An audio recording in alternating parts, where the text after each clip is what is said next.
गुंडागर्दी नहीं है। और दंगाइयों को तो पहले दिन से घर के साथ खानदान मंत्री श्री नरेंद्र मोदी की तरह नकली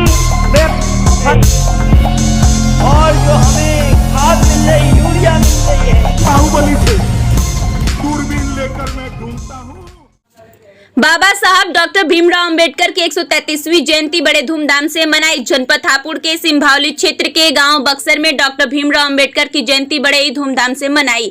इस अवसर पर शोभा यात्रा निकाली गई। इस दौरान जगह जगह कार्यक्रम भी आयोजित किए गए, जहां लोगों ने बढ़ चढ़कर हिस्सा लिया। इस अवसर पर विधानसभा क्षेत्र के जनप्रिय समाजसेवी, गरीब मजदूर मजलूमों के साथ कंधे से कंधे मिलाकर उनकी आवाज को उठाने वाले संदेश यादव और उनकी पत्नी पायल यादव के द्वारा भारत के संविधान रचयिता, आधुनिक भारत को समानता, स्वतंत्रता और भाईचारे का रास्ता दिखाने वाले बाबा साहब भीमराव अंबेडकर की प्रतिमा पर माल्यार्पण कर उन्हें याद किया। इस दौरान पुलिस भी मौजूद रहे, जिसकी देख रेख में कार्यक्रम आयोजित किए गए। पूरे भारत में बाबा साहब की जयंती बड़े धूमधाम से मनाई गई। बाबा साहब की पहचान एक संविधान के निर्माता के तौर पर होती है, जिसके अलावा वह भारतीय अधिवक्ता, दार्शनिक, मानव विज्ञान, ऐतिहासिक का और अर्थशास्त्री में भी थे। उन्होंने समाज के निचले दबके उत्थान के लिए ढेरों काम किए और डॉक्टर भीमराव अंबेडकर का जन्म 14 अप्रैल 1891 को हुआ था। उन्होंने भारतीय जाति व्यवस्था के खिलाफ अभियान चलाया था। स्टार न्यूज़ प्लस के लिए उत्तर प्रदेश के हापुड़ से अकबर अली की रिपोर्ट।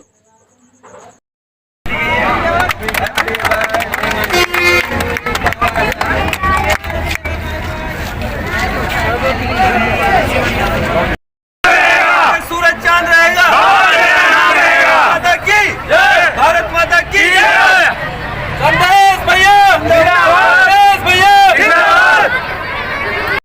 गांव में जयंती पाएंगे, क्या कहना चाहेंगी? देखिए, अभी मेरे सारे भाइयों ने एक नारा दिया, हर घर में बाबा, संविधान में बाबा, हर दिल में बाबा। तो बाबा साहब सबके दिल में है। उन्होंने जो जो प्रयास किए, त्याग किए, अपमान का घूंट पी के लोगों को जाति के लिए सजग किया, महिलाओं को आगे लाए, वो बलिदान कोई नहीं भूल सकता।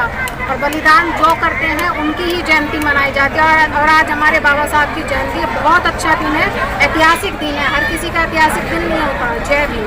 Thank you. दिन है, देश विदेश, कस्बों में, जिलों में, हर जगह बाबा साहब का जन्मदिन मनाया जा रहा है। लेकिन इसका मतलब ये नहीं है कि आज बाबा साहब का जन्मदिन मना के उनके सिद्धांतों को हम भूल जाएं।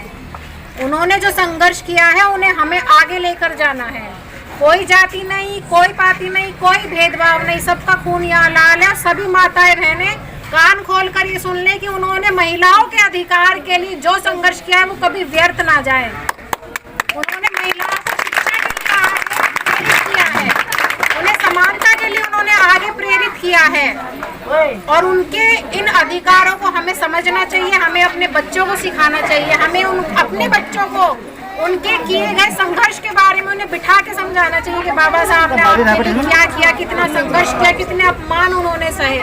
बाबा साहब हमेशा कहते हैं कि घर से निकलो, जब पता चलेगा कि संघर्ष क्या है। चार दीवारी में कभी किसी ने संघर्ष नहीं देखा है। तो उन्होंने जो 100 से कितने गुने अपमान सहे होंगे। आप सोचिए, अगर हमारा बच्चा स्कूल जाता है, उसे क्लास से अगर अध्यापिका ही पकड़ के बाहर निकाल कर कहे कि आप छोटी जाति की, अपनी तख्ती बैठने के लिए अलग लाई, सोचिए उन माँ बाप की क्या बीतती होगी। तो उन्होंने वो कड़वा घूंट पीकर भी अपने सिद्धांतों के लिए, महिलाओं के लिए, अपनी जाति के लोगों के लिए जो उन्होंने संघर्ष सहा, जो बलिदान दिए, वो कभी व्यर्थ ना जाए। और इस बात का हमें ध्यान रखना चाहिए, आने वाली पीढ़ी को भी समझाना चाहिए। एक महिला होने के नाते यहाँ जितनी भी मेरी बहनें हैं, उन सबको मैं कहना चाहती हूँ, अपने अधिकारों को समझो।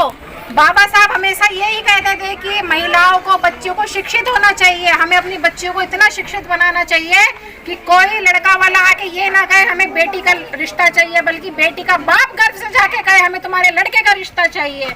अपनी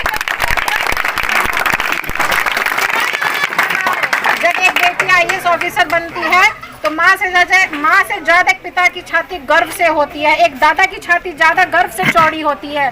तो बेटी को अगर आप शिक्षित करेंगे, मजाल है कोई उनकी तरफ आंख उठा के देख जाए, उनके साथ गलत व्यवहार कर जाए। महिलाओं को शिक्षित होना जरूरी है, सभी माँओं को शिक्षित होना जरूरी है, बच्चों को ये सिखाना जरूरी है कि तुम्हारे अधिकार कितने हैं, तुम्हें सरकार ने तुम्हें क्या व्यवस्था। शिकेड़ा गांव में अम्बेडकर जयंती है, उसके उपलक्ष्य में आप क्या कहना चाहेंगे? आज देखिए, विश्व के एक ऐसे व्यक्ति जिन्होंने जातिवादी को पूरी तरह ख़त्म करने का प्रयास किया और लोगों को राष्ट्र की विचारधारा के साथ जोड़ने का काम किया। और आज सिखेड़ा गांव की इस पावन धरती पर बाबा साहब की जयंती पर मुझे शामिल होने का अवसर प्राप्त हुआ है। उसके लिए मैं पूरे सिखेड़ा वासियों का और पूरे युवाओं का, जितने भी यहाँ मौजूद है माता बहनें, सबका मैं बहुत बहुत धन्यवाद करता हूँ। और आशा करता हूँ कि निरंतर जितनी बार भी बाबा साहब की जयंती मने और ताकत के साथ और मेहनत के साथ और पूरी शक्ति के साथ हम लोग मिलकर मनाएंगे।